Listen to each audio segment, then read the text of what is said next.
we are here. We are early, so no worries if you're not ready. We will wait till 6. We are doing, what are we doing? We're doing 2 Corinthians 9 and 10. That's what we're doing. That's what we're doing. I'm ready, you can tell.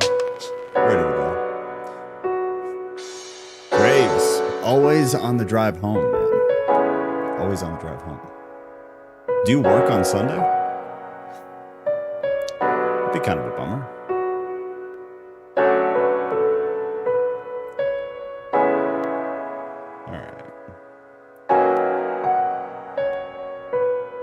Music loud as fuck. Got it. Not a problem. Yeah, I think that was from movie night last night. Sorry about that.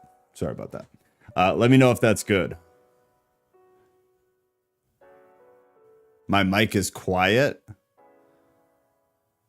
Oh, that's not good because I can't change that.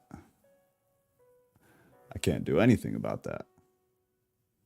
Let me see, man. Let me see.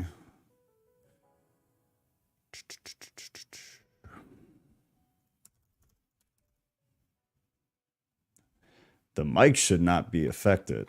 Oh, is the mic good now, Ghost, or is the mic still messed up? Because the mic, I can't really do anything about that.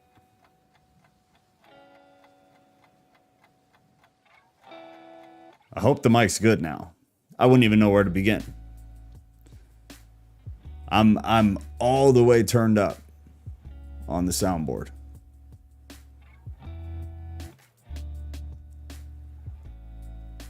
I think it was just loud music. Okay, thank God.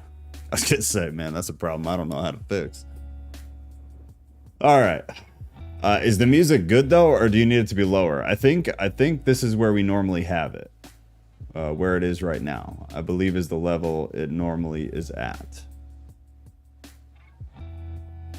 Just let me know. Get rolling in a few minutes.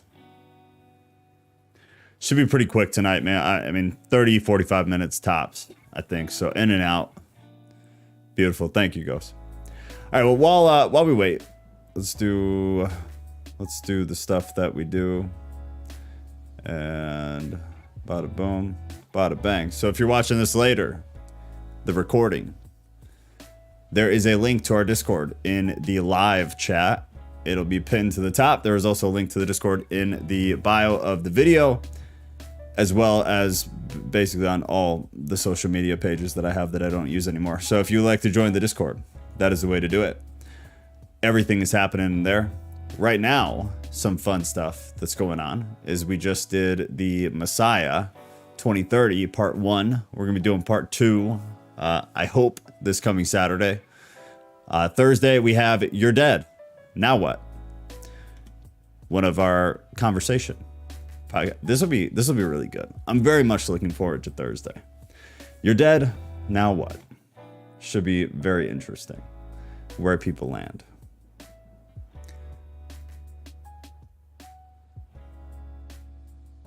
Pastora. I learned that you guys know each other. I don't know how. I didn't get that information. But I was informed that the two of you know each other, which is cool. That's very cool. Family or friends? I think family. Right? Family by marriage, if I remember right.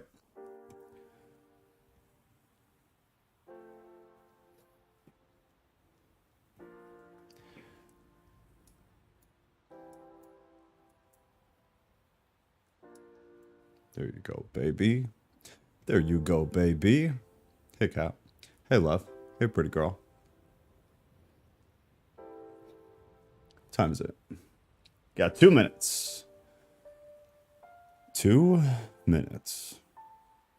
Get this ready again. Chapter 9 is titled The Collection for Christians in Jerusalem. So if you remember, a lot of the beginning of 2 Corinthians, and I mean, if it's fair to still call chapter 9 the beginning, but the entry portions of 2 Corinthians have a lot to do with essentially tithing. It was different. It was different. Giving was different back then than it is now when we talk about tithing now. But for all intents and purposes, that's basically what we've been talking about. So there's been a lot of that. And we've talked at pretty decent length and detail as to why it's being pressed so hard and why Paul is trying to convince the Corinthian church so much to understand giving, why we give, why should they be generous with the church, with their finances. There is a good amount of continuation here with a bit more detail, some different points and things like that. So we're gonna, there you go, 6 o'clock. Let's go. Now it is, don't want to hear myself. Now it is superfluous for me to write to you about the ministry for the saints. The ministry for the saints is a reference to the collection of financial relief that Paul is gathering for the poor believers in Jerusalem. Remember, that is what he's pushing. He's trying to gain money for Jerusalem. He's using other churches and their generosity, other church plants that Paul has put out. He's given a lot of examples of other churches that he planted that have done a very good job at being generous. And so now he's trying to get the Corinthian church to kind of get on board here. So since the Corinthians they already knew about this project from 1 Corinthians, it's in chapter 16, Paul did not need to explain to them the full context. So he just kind of lays it out because it's already covered in that first epistle. For I know your readiness, of which I boast about you to the people of Macedonia, saying that Achaia has been ready since last year. Since last year, or ready to help since last year. Paul advised the Corinthians to put aside the money, to put the money somewhere to have it ready to go. And it was for this collection. Again, that comes from 1 Corinthians chapter 16. That's why he's not giving massive detail, because it's a continuation of something he had already talked to them about. Their willingness, their enthusiasm, they're down to do it for this project had inspired other churches to participate. So even though the Corinthians had not yet contributed, the attitude, the welcoming of the idea of the project for raising money for Jerusalem had been so great that other churches had heard of it and then moved into generosity themselves.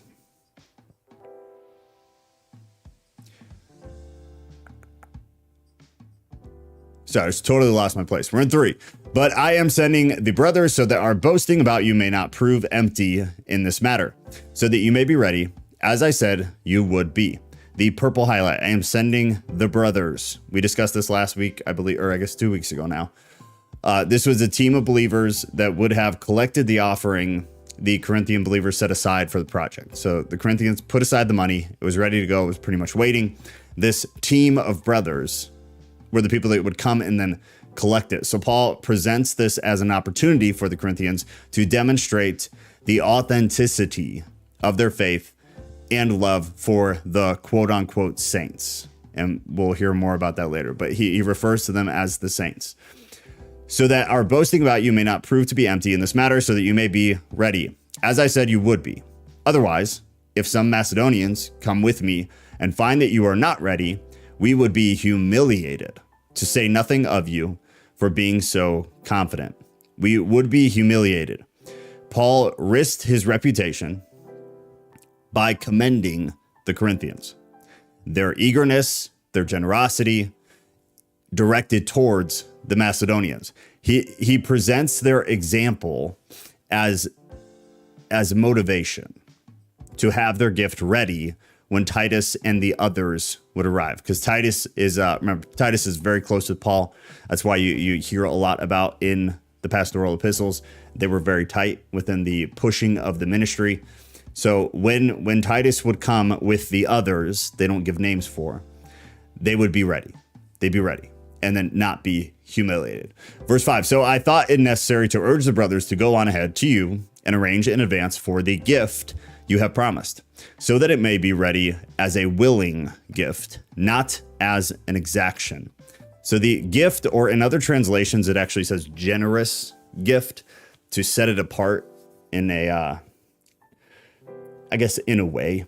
In the first century, the city of Corinth was renowned for its prosperity. And we've talked about that a lot when we went through 1 Corinthians. Financial status, social standing, and financial standing were all massive cultural things for the Corinthian church. Like really, really big, super important. If you're looking at anything that has to do with Corinth, Corinthian people, even religiosity or religions around the time, anything having to do with Corinth, you have to look at it through the lens of that culture was obsessed with status. They were obsessed with appearing to be intelligent. They were obsessed with this philosophical nature. So it was a very higher than thou, better than thou attitude, aura that was floating over Corinth at all times. So in the first century, the city of Corinth was renowned for their prosperity, although some believers were not wealthy. And we read about that in 1 Corinthians in decent depth. Actually, Paul goes into this little excerpt about how the more wealthy Corinthians in the church are kind of acting like assholes to the not so wealthy Corinthians in the church. It was an issue. So although some of them were not wealthy, the church as a whole had more than most other churches because the congregants at large did have wealth in general. They obviously had some poorer people, some middle class-ish people, but in that area at the time, you were kind of either poor or rich. There was very little middle ground in a lot of Near Ancient Eastern demographics, but Corinth was special in that it was very spectrum to spectrum, rich or poor. Paul wants to ensure that they give their generous gift with the right attitude, with the right motivation, with the right meaning, with the right intention. So he sends some believers to help organize the gift to remove any sense of compulsion. So he didn't want it to be a compulsory thing, which is ironic, in my opinion, because modern church, they're banking on compulsion. They're banking on getting you in that moment, in that emotionally vulnerable state, in the middle of worship is the way they do it now, to get you to have a compulsion to give. So it's the opposite. Paul did not want it to be a compulsion. He wanted them to plan ahead. He wanted them to put the money aside, and he wanted them to do it with a good motivation and a good intention. The cheerful giver, verse 6, the point is this: whoever sows sparingly will reap sparingly, and whoever sows bountifully will reap bountifully.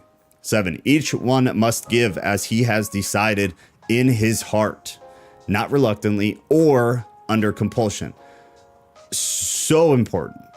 So important. When we try to decide how to reflect church then to church now, and this is a massive reason why a lot of people I have known and why myself don't have any desire to step into a church. It's not mirroring this. It's not mirroring this. And I'm not going to rant, but not reluctantly or under compulsion. It should be a well thought out thing. It should be from a good condition of the heart. And it should be, as the next part of that verse says, for God loves a cheerful giver. It should be cheerful. It should not be something that you get put into a manipulative emotional state using music. Literally, there's science behind it. I've talked about it before. We can do it again sometime if you guys want. But there is science behind. There are studies behind how modern churches put the offering in with how they have the songs lined up. They build you up emotionally, then they pull you back into this very subtle state of high emotion, but now regulated. And then they push the offering because statistically, they get more tithes that way. That's not how it was back then. Verse 8, and God, cheerful giver. So cheerful giver, Paul, this comes from this comes from Proverb. It's in chapter 22. It's also in other Old Testament passages to emphasize God's delight in those who give with a proper attitude, with the right attitude. It's also in Deuteronomy, and it's in Exodus as well, several places in Exodus. Verse 8, and God is able to make all grace abound to you, so that having all sufficiency in all things at all times, you may abound in every good work. As it is written, he has distributed freely. He has given to the poor. His righteousness endures forever. Verse 10, he who supplies seed to the sower and bread for food will supply and multiply your seed for sowing and increase the harvest of your righteousness. Supplies the seed. He's alluding to Isaiah. So it's Isaiah 55, and it's a song of joy celebrating Israel's promised restoration. There was a reference in 2 Corinthians in the first chapter as well. But as further support that God provides for his people always. The Old Testament was a very good example of that in kind of a wild way, because no matter what God proved over and over again, the Jews were kind of like, where's God? God's not doing his thing. Is God real? They were constantly questioning him, even though arguably the Jews had the most obvious interaction of God than anybody throughout all of human history. Nowadays, people would beg to have God interact with us the way that the Jews were interacted with. But for the reason, the Corinthian believers should feel free to give generously to the collection without any fear that their own needs will go unmet. That's the point that he's trying to get across by going back to Isaiah. Verse 11, you will be enriched in every way, to be generous in every way, which through us will produce thanksgiving to God. Verse 12, for the ministry of this service is not only supplying the needs of the saints, but is also overflowing in many thanksgiving to God. The service of the ministry. Paul is trying to point out that the Corinthians' generosity, their willingness to give, would not only benefit the church at Jerusalem, which is who they're raising the money for, it would also be a gift of thanksgiving to God. So he's trying, remembering still, context, remembering that the Corinthians have a very hard time seeing the big picture. Always have. So Paul, you find Paul constantly saying the same things over and over again and explaining what seems to be a very simple point or what might be obvious in great detail. This is one of those points. It should be obvious that when you give to the Church of Jerusalem, you are giving to God. But going back to 1 Corinthians and continuing to read through 2 Corinthians, you're going to find that Paul does this with the Corinthian people more than anybody else in the New Testament. He has this need to really dumb things down because they had such a hard time completely grasping bigger pictures of things. So he's saying, yes, you are helping the Church of Jerusalem, but also remember, friends, buddies, that you are also offering this to God. So it's twofold. Other epistles, he does not feel the need to say that. By their approval of the service, they will glorify God because of your submission that comes from your confession of the gospel of Christ and the generosity of your contribution for them and for all others. While they long for you and pray for you because of the surpassing grace of God upon you, thanks be to God for his inexpressible gift. The grace of God. Paul's use of charis refers to the kindness expressed in generosity, but it may also include knowledge of God for salvation. That term Paul uses a handful of different times within the New Testament, and it seems to be in very specific context when he chooses to use it. The purple highlight is his inexpressible gift. Oh, sorry. Hold on one second. I just lost my place. Got it. So inexpressible gift is a reference to Christ who brought about salvation through the whole spiel, his life, his death, his resurrection, start to finish, full spectrum. It may also, though, be a reference to his generosity. Christ obviously was probably one of, if not the greatest expression of generosity in example.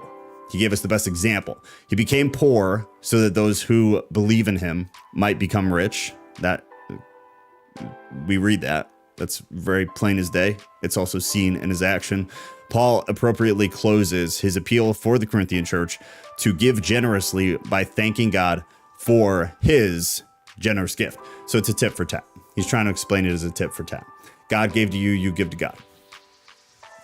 Paul now is going to change topics. So going into chapter 10, Paul defends his ministry, which again is the other central theme of 2 Corinthians. It seems very repetitive, but if you pay attention, he's making different points.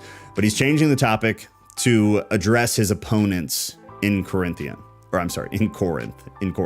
offering an impassioned, a very passionate defense about his apostleship, which was the beginning of 2 Corinthians, was his apostolic authority was being questioned.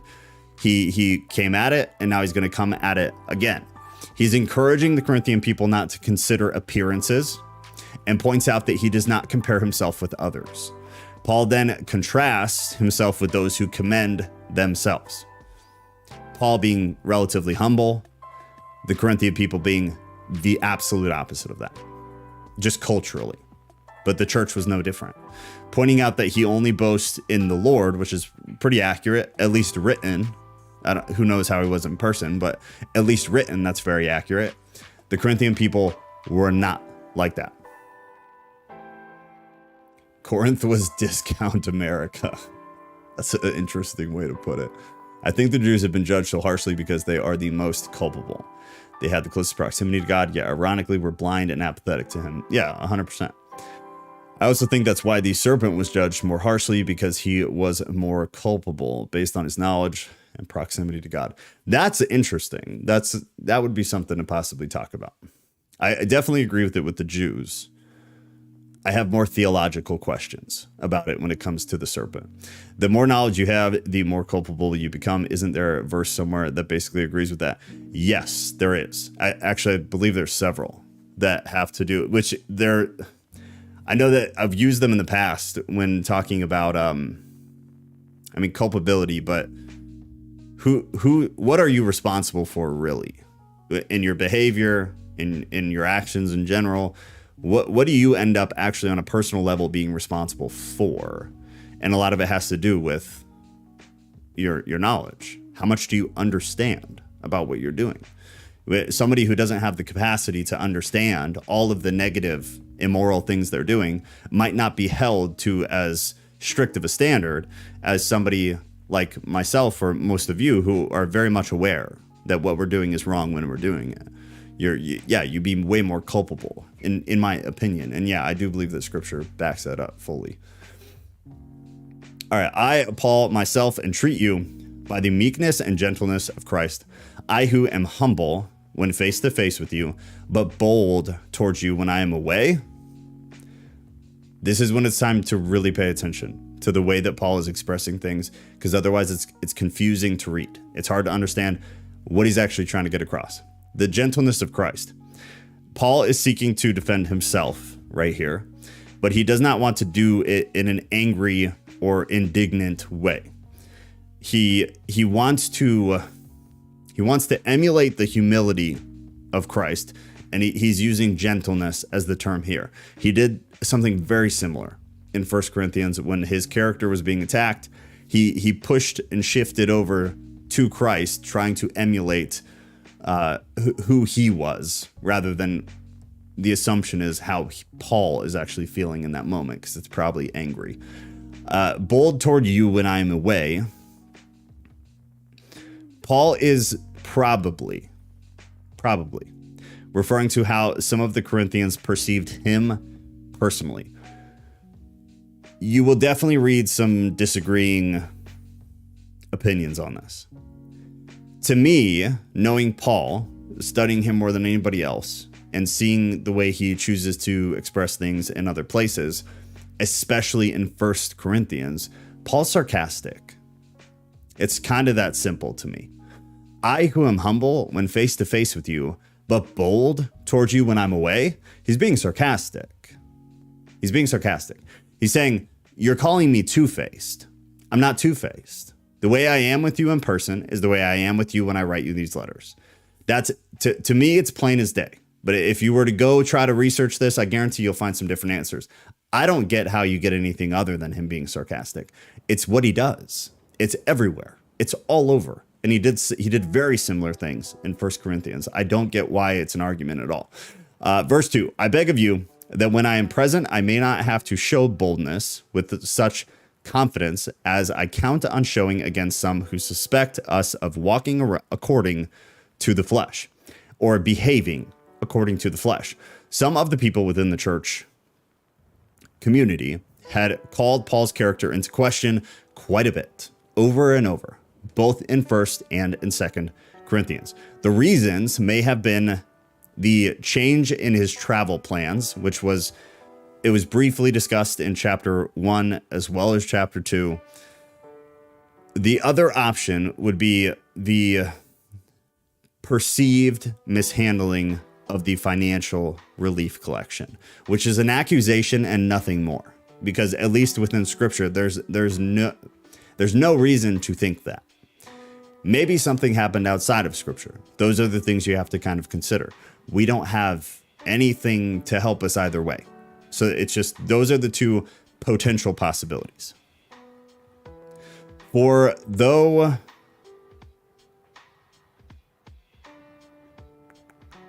Okay, sorry, I thought I forgot something. For though we walk in the flesh, we are not waging war according to the flesh. We do not wage war according to the flesh. Paul uses this spiritual weapons, such as the gospel, faith in general, truth, prayer, to wage battle against his opponents. So rather, the point is, rather than biting back, he wants to divert into spiritual weaponry to go against his adversaries, as opposed to just being an asshole.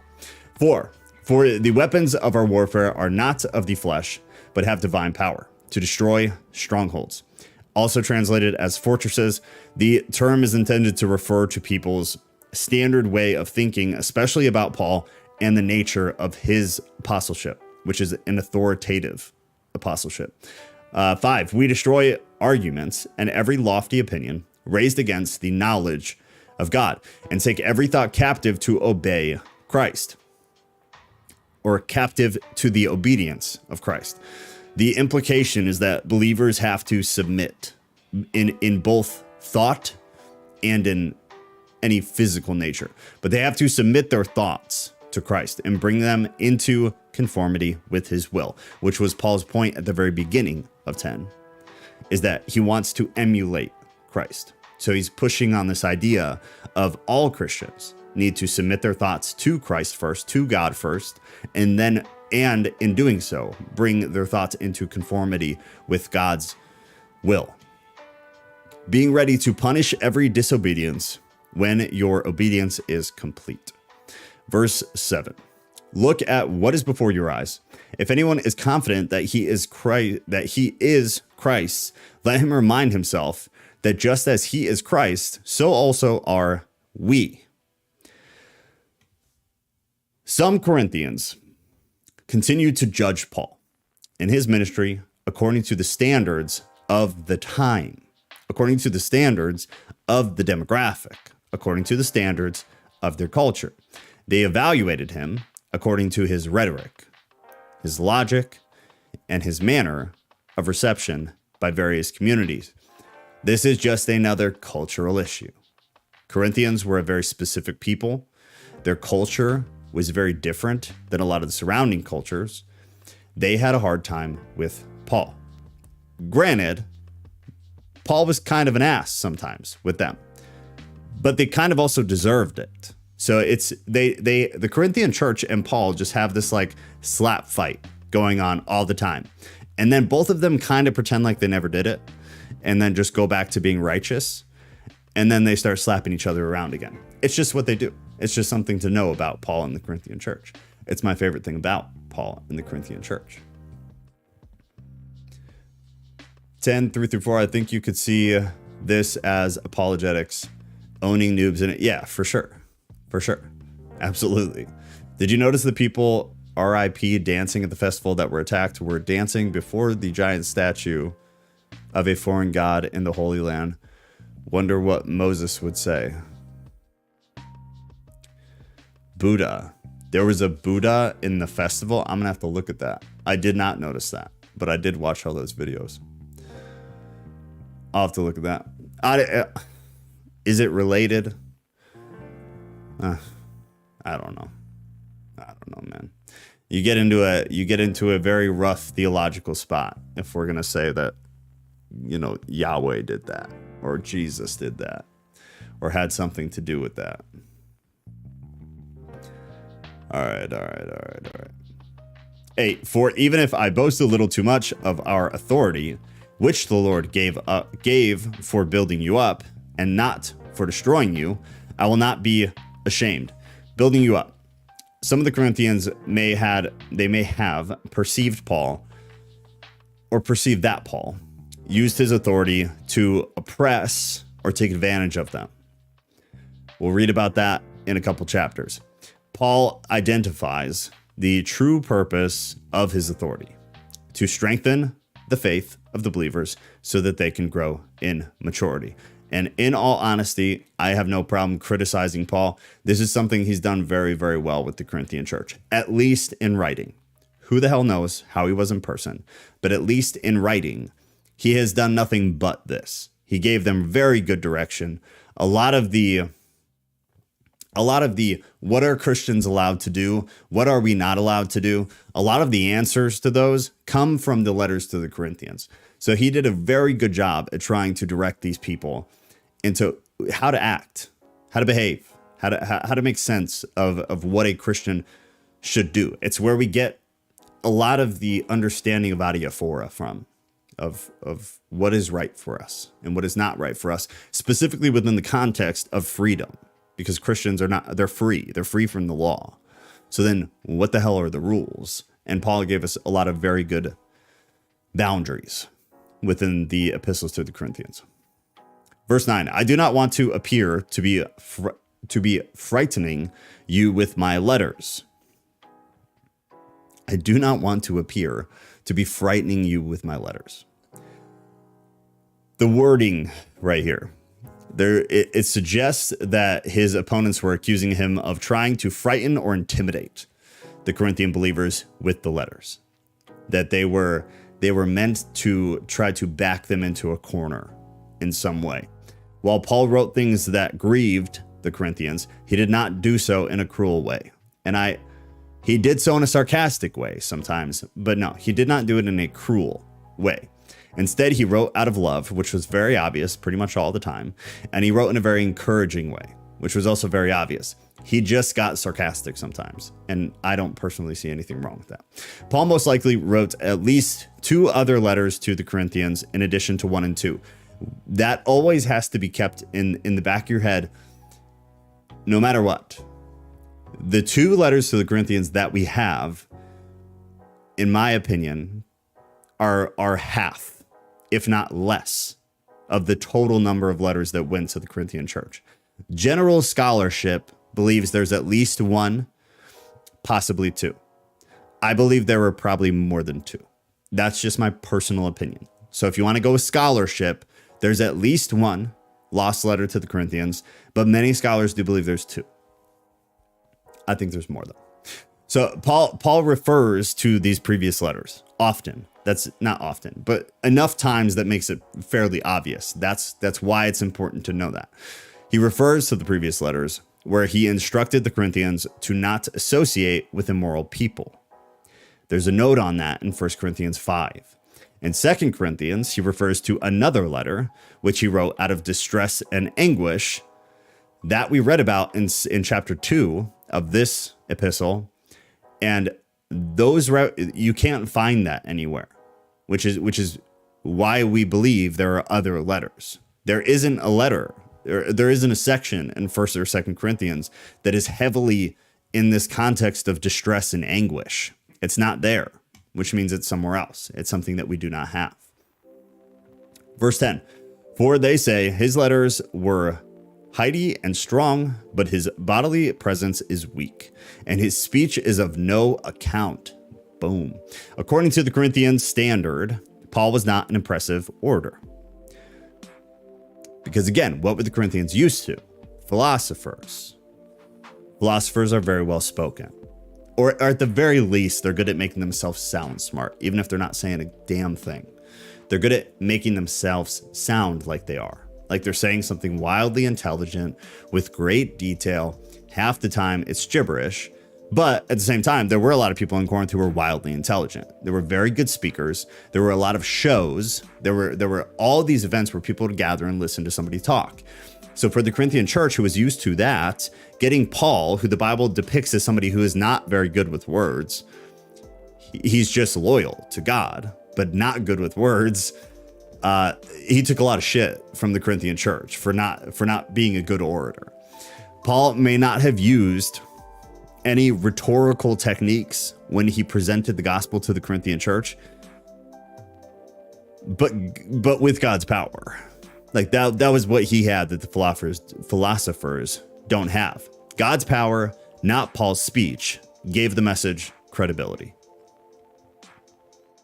Let such a person understand that what we say by letter when absent, we do when present. I'm going to read it again. Let such a person understand that what we say by letter when absent, we do when present. Not that we dare to classify or compare ourselves with some of those who are commending themselves, but when they measure themselves by one another and compare themselves with one another, they are without understanding. Classify or compare. The opponents, those against Paul and the Corinthian church, compared their skill and gifts to Paul's as a means to devalue his authority within the church community. Paul is now asserting that such comparisons merely derive from people's perspectives and they're useless. They're absolutely useless. Comparing non-spiritual skill sets to, at the very least, absolute loyalty to God is useless. His apostolic authority comes from God, not from comparison of whether he speaks more clearly or affluently than somebody who goes to that church. It's kind of a ridiculous standard, but that was their culture. That was their culture. Who spoke more affluently? That person was authoritative. Whoever could not speak that way would be under the authority. So the Corinthian church is trying to push this into ministry. They're trying to push it into the way, the early Christian movement. And Paul is having to continually shut them down and try to remind them of what is important. And your ability to speak is not really worth a damn thing. 13, but we will not boast beyond limits, but will boast only with regard to the area of influence God assigned to us, to reach even to you. For we are not overextending ourselves as though we did not reach you. All right, so God assigned. Paul considered the Corinthian church to be his God-given ministry assignment ever since he first founded that community. He did not get involved in churches that other missionaries had planted, referenced there in Romans chapter 15. Thus, he expected his fellow workers in the gospel to respect his missionary field. This leads Paul to cast his opponents as false apostles, since they attempted to supplant his apostolic role in Corinth. So they tried to push him down and express that he was less, and he was able to flip that on its head. Verse 14 said, "For we are not overextending ourselves as though we did not reach you." Paul ministered in Corinth and established the church there during his second missionary journey. If you were with us for Acts, we talked about that in decent depth. The gospel refers to the new covenant brought about through Christ, which Paul defines in his previous letter in terms of Christ's death and resurrection, period. And he drilled that into the Corinthian church in the first epistle, because also culturally, they had a very hard time with the idea of a resurrection. It was not something that was big within other religions in that culture. So this concept of God, of Jesus being resurrected, if you read 1 Corinthians, you see Paul talk about it a lot, over and over. Remember the resurrection, because he knew that they had a hard time with that concept. Paul's opponents were teaching a very different gospel that distorted God's word. And we read about that in chapter 4. In chapter 4. For we were the first to come all the way to you with the gospel of Christ. We do not boast beyond limit in the labors of others, but our hope is that as your faith increases, our area of influence among you may be greatly enlarged, so that we may preach the gospel in the lands beyond you, without boasting of works already done in another area of influence, to be enlarged greatly by you, or influence among you. Paul had viewed the Corinthian church as his personal letter of recommendation. That's how he saw them. They were his personal letter of recommendation. He hoped that their growth would then result in more opportunities for him to do ministry. Arguably because they were the most difficult of any church that he dealt with early on during these missionary journeys. They were the problem child. So should he be able to sort the Corinthian church out, which it seemed that for the most part he did, they acted in and of themselves as a fabulous recommendation for Paul to be asked to go do more ministry other places, to plant more churches other places. Lands beyond you, also translated as the regions that lie beyond you. Paul has a hope that his ministry in Corinth will result in, like we said, other opportunities to be able to preach the gospel further west. Specifically, he wanted to visit Rome and Spain after traveling to Jerusalem first, because that's where he's going next, to deliver the collections for the church. Those are his hopes. In another area of influence, purple highlight, there's a reference in here to those who were constantly opposing Paul. These people likely boasted about the church community in Corinth as though they planted it and cared for it themselves, which they did not. In 1 Corinthians, Paul dealt with the division caused by Corinthian believers associating themselves with the specific ministers of Christ. So that there were religious leaders, quote unquote, within Corinth that were, and I hate to do this because I don't mean this in a rude way towards Jehovah's Witnesses or anything, or Latter-day Saints, but they're an example of a faith system that latched on to Christianity and then kind of just, I'm trying to think of a very nice way to say it. They took Christianity, they kept a lot of it, and then they started doing a bunch of other stuff. With it. So they added a lot to it, but kept the foundation very similar. That is very close to what was happening here. People were adopting the Christian fundamentals, and then they were tweaking it in areas, but they were substantial tweaks. They're not things you could just overlook, just like Jehovah's Witnesses and Latter-day Saints. The changes they make were significant, that they can't just be ignored. Let the one who boasts boast in the Lord, for it is not the one who commends himself who is approved, but the one whom the Lord commends. That comes from Jeremiah 9:24. It's a quote, obviously, from the Old Testament. That's that. So next Sunday we've got 11 and 12. Let me get. Oh, really? There we go. All right, before I log off, I need to work before we go to bed tonight. So I do have to jump off in a few minutes. But Thursday, we will be doing You're Dead, Now What? That'll be the podcast episode this Thursday. If you have any desire to come on to actually talk, join Discord, and then come down here to the red dot section. It says streams and lives. There is an event voice channel. All you have to do is join the channel and then just wait. Let us know in the YouTube chat that you would like to speak, and then we will unmute you and you will be able to talk like I am right now. So we live conversation. But You're Dead, Now What? Discussing, very obviously, what happens after we die. I'd like to discuss both secular views, Christian views, other religious views, and then possibly a mixture of all the weird stuff that our group seems to be inclined to go after. So it should be very interesting. I'm pretty excited for it. The other thing is that, oh, I don't have it up yet. I will have another event up there for this Saturday to go into part 2 of Messiah 2030. That was real cool to go through that last night. It was a great time. So we're going to do that again this Saturday. I will definitively be able to say that we're absolutely doing it by Thursday. So by the time we come on Thursday night, I'll be able to tell you guys if that's for absolute sure or if it's needs to be pushed back a week. But I think we should be able to. I think we should be able to. So I think that's mostly everything. Let me see. I got commercial while the stream.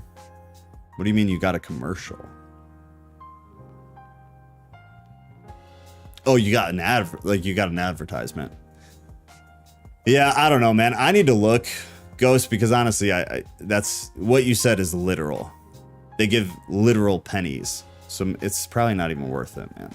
I didn't know that people got cut off during the live streams for ads. It's never done that before, so they must have changed the way that works.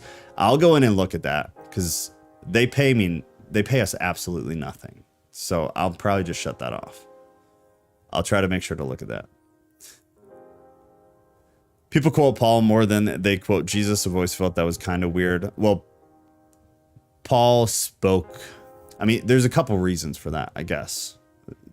The things that Jesus spoke about were relatively specific, and they weren't necessarily directed at like the first wave of Christianity. They were directed at kind of just people in general. They were directed largely at Jews. So it makes sense. I get what you're saying, and I agree with you, but it makes sense that Christians would quote Paul quite a bit because Paul, every word that Paul says, almost, is directed at, no, actually, every word that Paul says is directed at Christians, whether they be Jewish converts or they be Gentiles.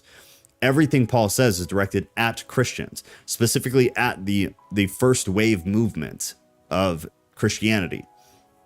So it makes sense. If you really think about it, it makes sense. I get what you're saying, and I've heard that a million times, where people get all pissy because we talk about Paul so much. Well, I mean, Paul has provided us almost the majority of the New Testament. So, I mean, if we're going to talk about the New Testament, it's going to be the majority Paul. Minus the Gospels, it is the majority Paul. So it's hard not to. And then again, at the same time, Paul gave us more directive on how to be a Christian than Jesus did. Easily, it's not even a competition. Jesus had a very different role in the New Testament. Paul's role was to direct early Christians, to direct Christians in general. So it makes sense that Christians would quote Paul more than Christ because it's more applicable to day-to-day life.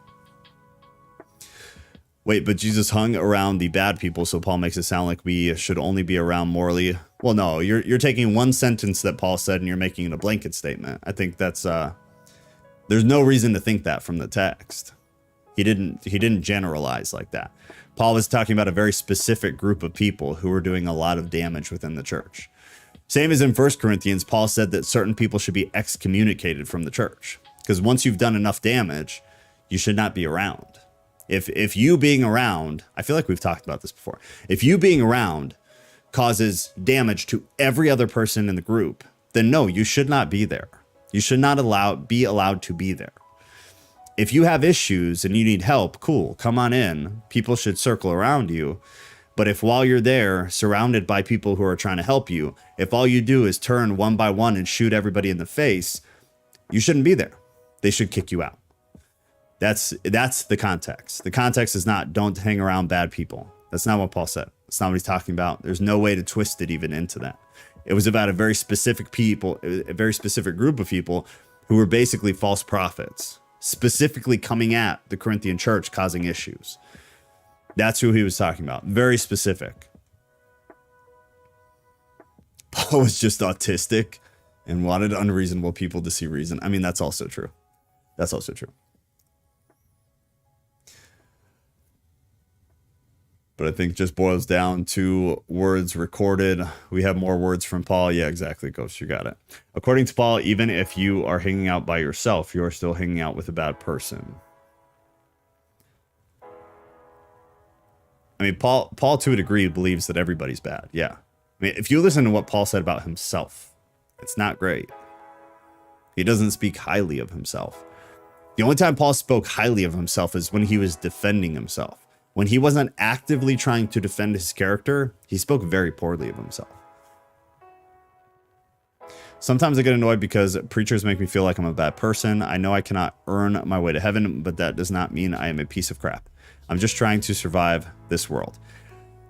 I'll tell you what, dumb cat, as an ex-pastor who has worked at small churches and mega churches, I guarantee you're in better standing than me.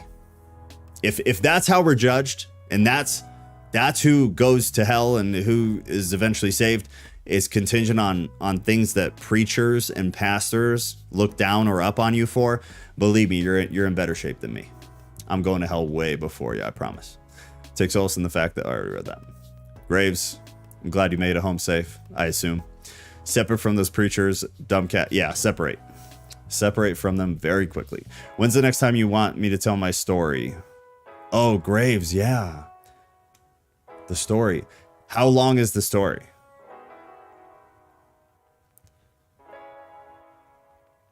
Let me know how long the story is. If it's not super long, then I'll definitely get you in tonight. But also, we don't have that many people here, so it might be better to do Thursday.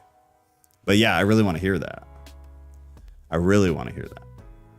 But I also want other people to hear that. All right, I'm gonna run a poll. You guys decide. Story tonight or Thursday? You want to do Thursday, Graves? All right, then I won't even do the poll then. We'll do it Thursday. Both. No, we can't do both. Can't do both. I have to go work. I got to work before bed. Why is God concerned on how people give? Like tithe-wise, Maze? Because the church would not exist if people didn't give. You'll never catch me giving money to a church, but I understand why God would be concerned with people giving to churches. I don't think God gives a shit about people giving to churches right now. Most churches, because most churches are absolutely garbage. The money does not go to good things. I don't think God has any problem with people like me refusing to give money to churches. But if the church was a good institution doing primarily good things, I think God would be concerned with people not giving money. The church is a business, like it or not. I do not care what anybody says. The church is a business because that's how life works. We live in a real world where there are bills and mortgages and salaries and utilities, and shit costs money. So if you want a church to be there at all, you have to give. Churches are funded by tithes, period. They also have large donors, and yes, some of them are under an arc for church planting organizations, and they have funding, but it's not permanent. It's here and there. The church survives solely on tithes. Should everybody in any given church, all people, stop tithing, the church would literally have to close. So that's why. And that's coming from someone who, again, I do not support tithing to churches in 2023. I don't. If you have a great church and you know where the money goes, like you have seen their financial reports, I'm all about it. But there are very few. I worked with one. Is there a chat and Discord as well for live streams? Yeah, Parker, here.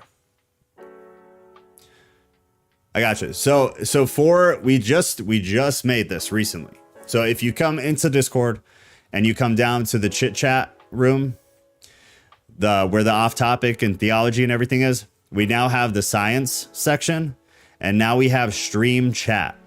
So any topics that come up during a live stream that you would like to go into more depth on, let me make this bigger. Hold on.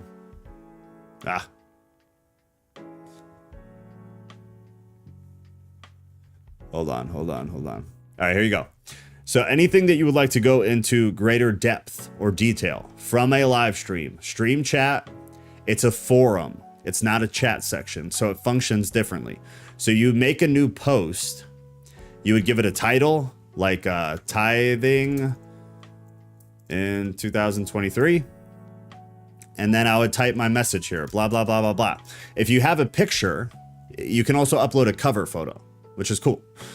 And then you're good. Then you post it, and then the way it looks is like this. So you have the original post here that I made about the movie night. People can react to it like everything else, and then people can reply, and it all stays within this thread. So yeah, you can do that for any live stream topics. Just create a new post, and then everything is isolated to that category, to that thread. So it's a cool new feature that we've got for live stream stuff. It's good stuff. Good stuff. The universe is just an elaborate GoFundMe campaign. Yeah, no shit. That is the absolute truth. Maze, tag me in whatever you're posting. I'm curious where you're going with that. I think the hybrids are coming soon. That would be an interesting topic. Yeah, you know, I actually don't think hybrids are on the list. So Dumbcat, I will make sure to put that on our list right now. I will put the hybrids on there. The human genome was not fully mapped until 2022. Is that true? I don't know enough about that, man. I don't know enough about that.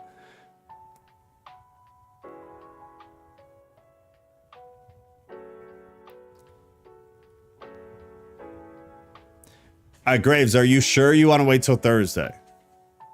I'm good either way. I don't want to make it seem like we're pushing you off. I'm down to have it done right now. I'm down. I will make time. There's just part of me feels like more people will be here Thursday. And I know a lot of people wanted to hear it. But if you would prefer to tell it tonight, I'm 100% behind you. You just let me know. It'll be the last time I ask, but final offer. Final offer. Go fix your car, sir. What? Are the churches taxed like businesses and taxed based off amount of members? What are your thoughts on people being able to file their giving tithes on personal taxes? Okay, while I wait for Graves to tell me if he's absolutely sure we can wait till Thursday, I'm telling this story that most of you have heard. So if you've heard this, you can just bail for the night. Parker, when I moved to Chicago, I had funding secured to plant a church. I've gone through seminary. Thursday, gotcha, Graves. I've gone through seminary, formally educated. That's what both of my degrees are in, theology and biblical studies. I worked at a megachurch. I worked at smaller churches. So I was working with the church planting organization to plant a church in northern Chicago. When I moved to this area, that was the plan. So we had secured a very large amount of money through the planting organization. And then we got into the things that you just asked about: taxes and tithes, and being able to write them off. So the way that that works is you can file a church as a number of different things. More often than not, they are 501c3s, which is a nonprofit organization, which makes them tax exempt. However, you can create a church that is not a 501c3. The problem then with that is that if you do not file as a 501c3, your congregants cannot write off their tithes. Does that make sense? So I did not want to file as a 501c3. The issue then became anybody who tithed to my church would not be able to write off their tithes. They would not be tax deductible, which is a problem. Most people assume that they will be able to write off tithes that they give to a church. It is a big reason that people will give a lot of money, specifically wealthy people will give large amounts of money to a church because it is tax deductible. So there is a little bit of fun administrative church information for you. And many more details to that ended up with me pulling out of the deal, but not important for tonight. Are you talking about God, dude, this little heart thing in the YouTube chat blocks my ability to see. It's real annoying. Are you talking about the computer screen, Graves? Go fix your car, sir. What is the car thing? I don't get the car thing. Who's driving? Always seemed counterproductive to me. Why give for personal reasons? I'm not trying to hold you up. Oh, no, you're good, man. It's a good question. It was a good taxation is theft, No step on snake. Yeah. All right, Tim Pool. Oh, wrong chat. There you go. Okay. All right. Well, I'm glad we have solved this. All right, guys, I gotta go. I gotta work before bed, and I'm up at 4 a.m. So I am out. Oh, I forgot to post the poll for the day for the third stream, so expect that. I'll post it in the announcements right now. The poll is going to be we're adding a third stream per week. So we do Sunday night Bible study, we do the Thursday night podcast. We want to add a third stream. So all I'm going to do is post the poll with every day of the week.